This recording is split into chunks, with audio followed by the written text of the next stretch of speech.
Spoštovane gledalke, cenjeni gledalci, lepo pozdravljeni v dogodkih dneva na televiziji Celje. Policija in Agencija za varnost prometa za večjo varnost voznikov tovornih vozil in avtobusov.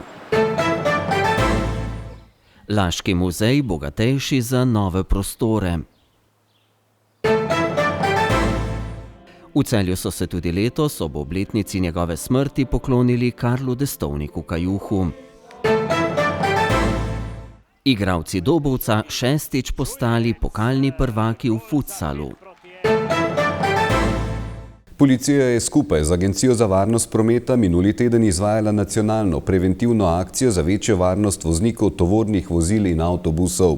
V minulem letu so bili vozniki tovornih vozil udeleženi v 2546 prometnih nesrečah, povzročili pa so vsako 7. prometno nesrečo, ki se je zgodila na slovenskih cestah. Takole so poostren nadzor nad vozniki tovornih vozil in avtobusov na območju avtoceste v sklopu evropske akcije izvajali policisti postaje prometne policije Celje. V Sloveniji se največ prometnih nesreč, ki jih povzročijo vozniki tovornih vozil, sicer zgodi v naseljih, približno petina pa na avtocestah. Vozniki tovornih vozil so bili v letu 2022 udeleženi v 2546 prometnih nesrečah. Povzročili so vsako 7. prometno nesrečo, to povprečje je zabeleženo tudi v zadnjih 5 letih. V nesrečah, ki so jih povzročili, je lani umrlo 8 oseb, od tega 6 voznikov tovornih vozil, 1 pešec in 1 potnik v tovornem vozilu. Delež umrlih zaradi voznikov tovornih vozil znaša 9%. Ta je enak zadnjemu 5-letnemu obdobju. Leta 2021 je bilo smrtnih žrtev zaradi voznikov tovornih vozil kar 17, tako da beležimo 53% zmanjšanje. Žal pa je bilo skoraj za tretjino več hudo telesno poškodovanih. V zadnjih 5 letih je zaradi voznikov tovornih vozil umrlo največ pešcev, 10 oseb, in voznikov tovornih vozil, 20 oseb.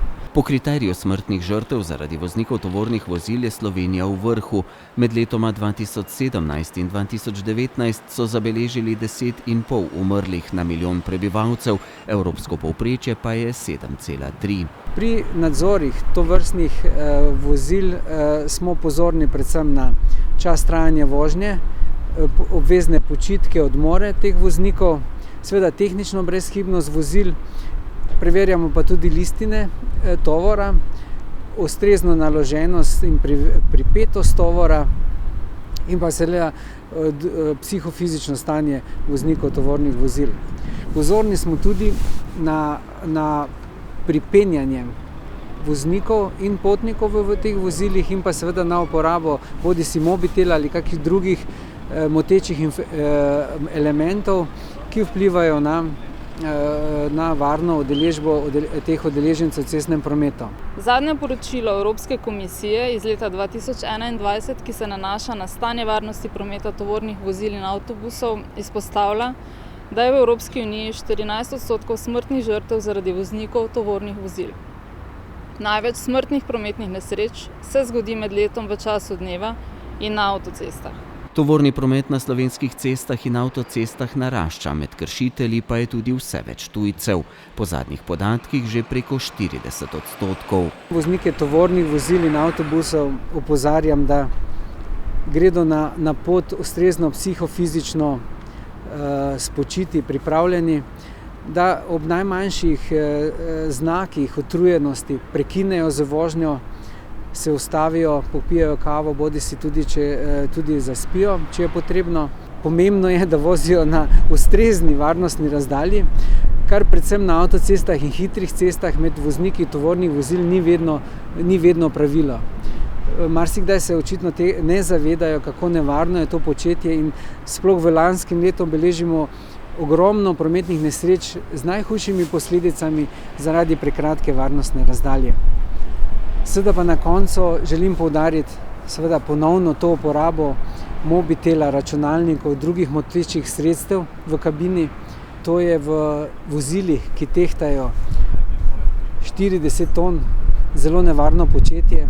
Ta vozila rabijo več časa, da se ustavijo, in to je potem vsaka sekunda šteje in če ti nisi pozoren na cesto maksimalno, je to lahko izredno nevarno. V lanskem letu je bilo pri voznikih tovornih vozil ugotovljenih nekaj čez 38 tisoč kršitev, četrtina jih je povezanih s hitrostjo, sledijo uporaba mobitelov med vožnjo, neuporaba varnostnega pasu, neustrezna varnostna razdalja in nepravilnosti na tovoru. Muzej Laško je pridobil nove prostore na podstrešju obstoječega objekta. Prenova podstrešja, kjer bo muzeju zdaj na razpolago še 100 kvadratnih metrov dodatnih prostorov, je stala 140 tisoč evrov. Muzej letno obišče okoli 4 tisoč obiskovalcev. V muzeju Laško so uradno odprli prenovljene podstrešne prostore muzeja in s tem pridobili dodatnih 100 kvadratnih metrov razstavnih površin.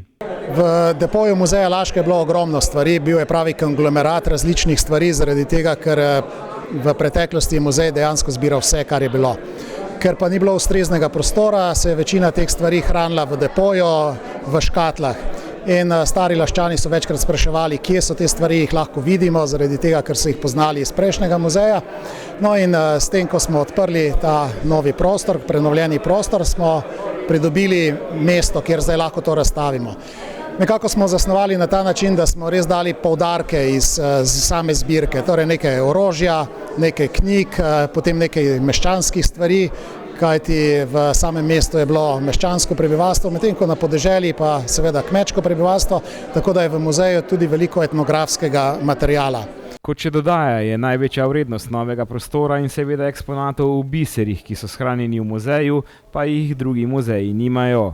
Eno takšnih je delo Ivana Meštroviča, ki ga bodo novembra posodili v Zagreb. Obnovljeno podstrešje pa sedaj ponuja tudi številne nove izzive. Po drugi strani pa mislim, da se predvsem odpira en prostor, kjer bomo lahko v Laško ali pripeljali kakšno začasno premično muzejsko zbirko oziroma razstavo, ki tudi ni nujno povezana samo z zgodovino oziroma z kulturno-naravno dediščino Laškega. Na ta način privabili spet neke nove obiskovalce, Laščane, naše občane, oziroma na nek način v te prostore postavili kakšno muzejsko zbirko, ki pa se navezuje tudi na laško vsebino, pa v spodnjih prostorih ni našlo prostora. Muzej Laško letno obišče okrog 4000 obiskovalcev. Gre predvsem tako za šolske skupine, tako iz matične laške šole, kot tudi iz šol iz okolice, in pa seveda veliko obiskovalcev pride tudi z namenom odkrivanja pivovarske tradicije. V času, ko smo še izvajali oglede pivovarne, je bila muzejska zbirka tudi nujen, ogled muzejske zbirke na temo pivovarstva nujen del tega ogleda. Sedaj pa prav tako s tem namenom ljudje prihajajo, da malo več spoznajo o zgodovini pivovarstva, kako se je ta zgodba začela in pa tudi nekaj pivovarske zgodovine hranimo v našem muzeju.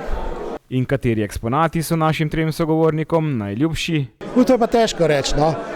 Mogoče zaradi tega, ker sem geolog po profesiji, mi je v geološki zbirki verjetno največ pomenijo tisti fosili, ki so tamkaj shranjeni, ki so pa tudi v slovenskem merilu nekaj posebnega. Recimo kitova vretenca ali pa oklepi želv, tega drugi muzeji nimajo, je pa v Laškem shranjeno.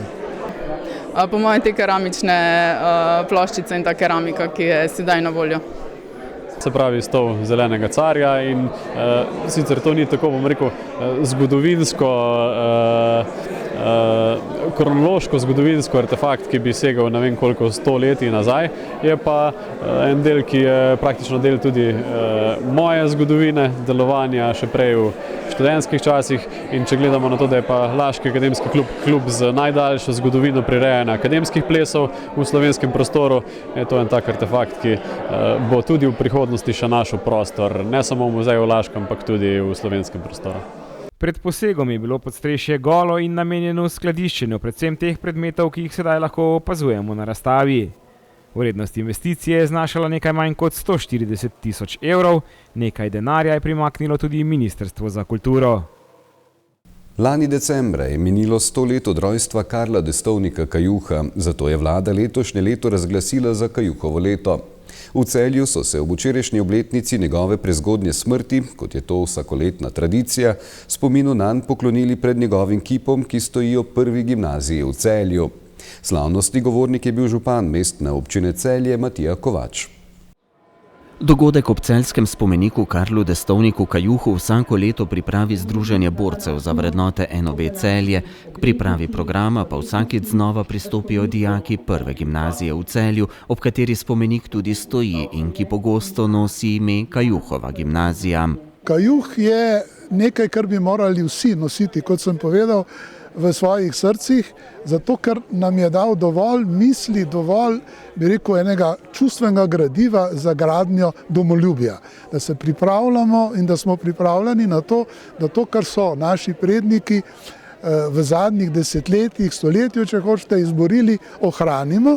In obenem nam je povedal, tako kot če drugi naši poeti, da ne govorim Prešeren, kako moramo delati na tem, da bomo mir ohranili, da se ne bomo sosedi kregali, da bomo med brati zopet prijatelji. In tega si želimo tako v Sloveniji, kot verjetno v Evropi in predvsem si želimo, da bi recimo v Ukrajini bil čim prej mir. Slavnostni govornik na letošnjem dogodku v spomin na Karla Destovnika Kajuha je bil celjski župan Matija Kovač. Ta je v govoru izpostavil, da so Kajuhove zapisane besede aktualne tudi danes. Mislim, da je Kajuh en pesnik, ki je zelo aktualen, sploh glede na družbeno klimo v svetu, ki se v marsičem že nekaj let nas spominja na obdobje, v katerem je Kajuh živel in umrl. Njegova univerzalnost pa je po moje predvsem v tem neposrednem, izčiščenem, preprostem jeziku, brez tiste neke dodatne nepotrebne ikonografije, ki je tudi za mlajše generacije zelo neposredna, razumljiva in mislim, da privlačna. Vsaj mene je Kajuh vedno privlačil kot pesnik, ki sem ga razumel, ki sem ga lahko občutil in prepričan sem, da je ravno s tem pesniki sodi v večnost. Lani decembra je minilo 100 let od rojstva tega borca za svobodo in velikega poeta. Letošnje leto je zato v Sloveniji razglašeno za Kajuhovo leto. Njegovega pomena se še kako zavedajo tudi gimnazijci. Mi se v bistvu vsakodnevno, bom rekel, pri urah pouka oziroma v šoli, pa tudi iz šole, spoznavamo oziroma podoživljamo te vrednote predvsem v smislu varovanja miru, pozivanja k spravi, spoštovanju, tako tistih, ki so nam podobni, kot tistih, ki se razlikujejo, kot v bistvu spoštovanju in povezovanju predvsem. Borimo se proti tej nemoči, proti krutosti vojne, predvsem si prizadevamo za to, da bi na svetu zavladal mir.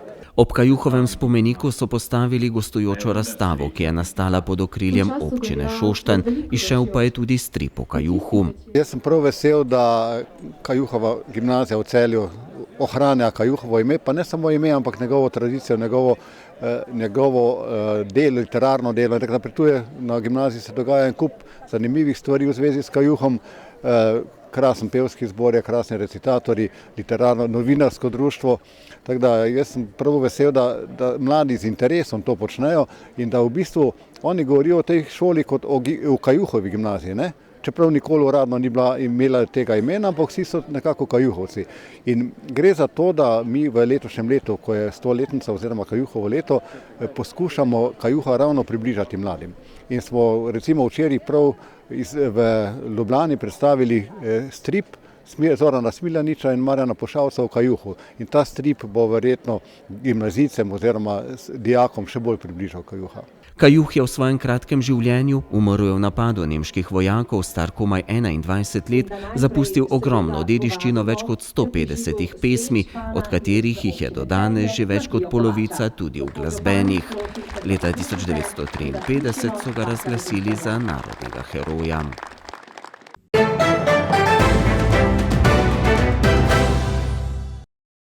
Igralci Dobovca so šestič zapored postali pokalni prvaki v futsalu.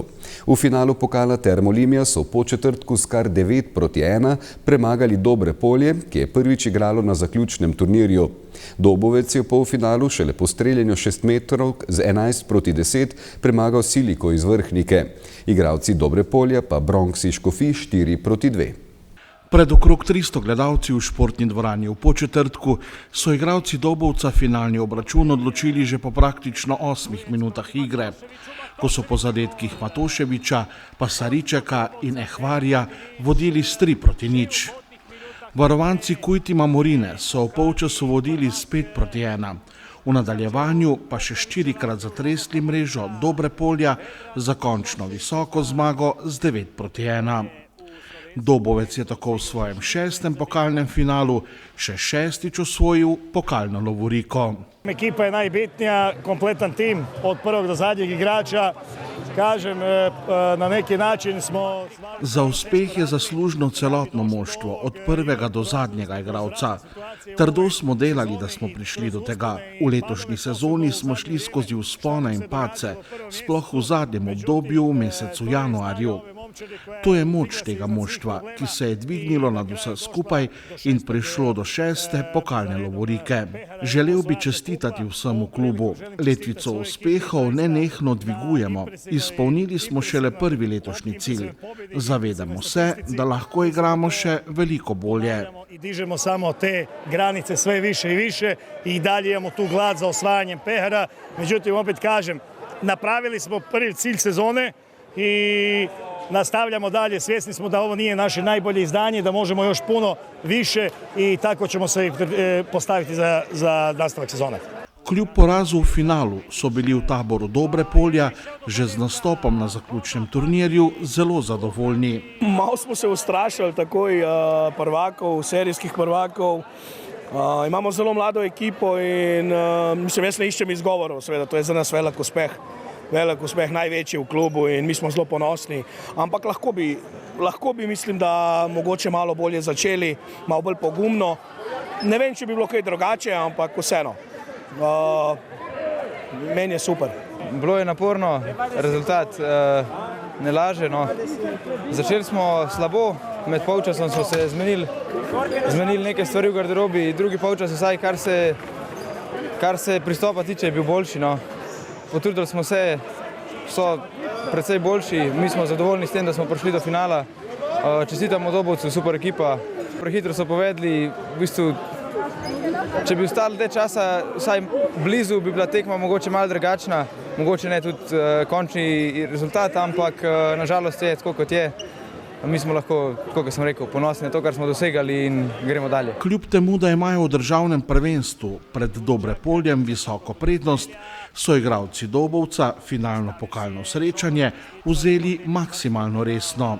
Mislim, dobro, ok, to, kar je tekma v ligi, je nekaj drugega kot te pokalne tekme. Ne? Pokalna tekma je ena tekma, lahko bilo kdo pač lahko preseneti i nas in koga drugega, kar se je tudi dogajalo že v preteklosti. Tako da prav pričakovano ni, mogoče bi rekel, kvalitetni smo na papirju, ampak je treba zmagati na terenu.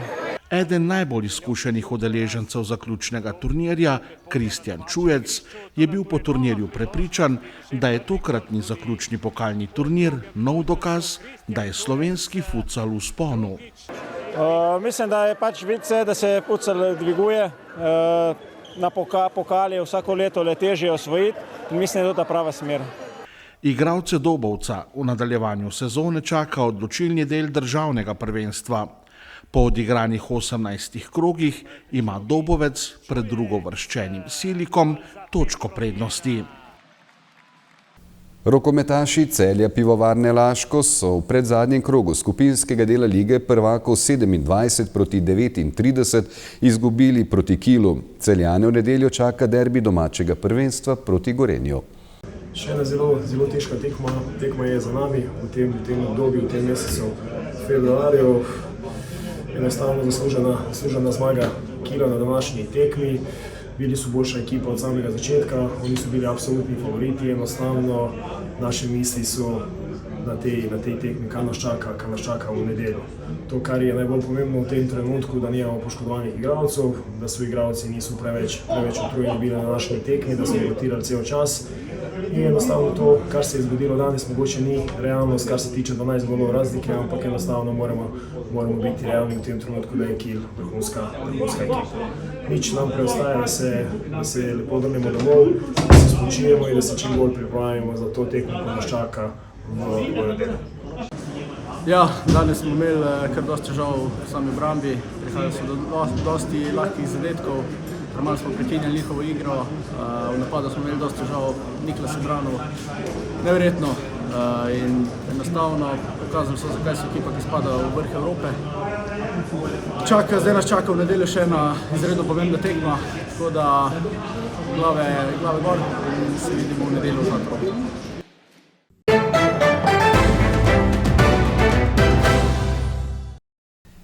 Jutri bo pretežno oblačno, nekaj sončnega vremena bo v vzhodni Sloveniji, predvsem na Primorskem in Notranjskem bo občasno rahlo deževalo. Pihal bo jugozahodni veter. Najnižje jutranje temperature bodo od 0 do 6, ob morju okoli 8, najvišje dnevne od 7 do 14 stopinj. V soboto bodo padavine zajele vso Slovenijo, po nižinah bo deževalo. Jugozahodnik bo slabel, od severovzhoda bo postopno začel pihati severovzhodnik, hladilo se bo. Zvečer in v noči na nedeljo se bo meja sneženja spustila do nižin.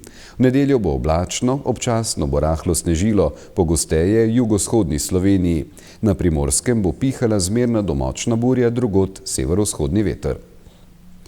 To je bil pregled najpomembnejšega dogajanja na Celjskem. Spremljali ste oddajo Dogodki dneva. Hvala lepa za vašo pozornost, do jutri pa lep pozdrav in srečno.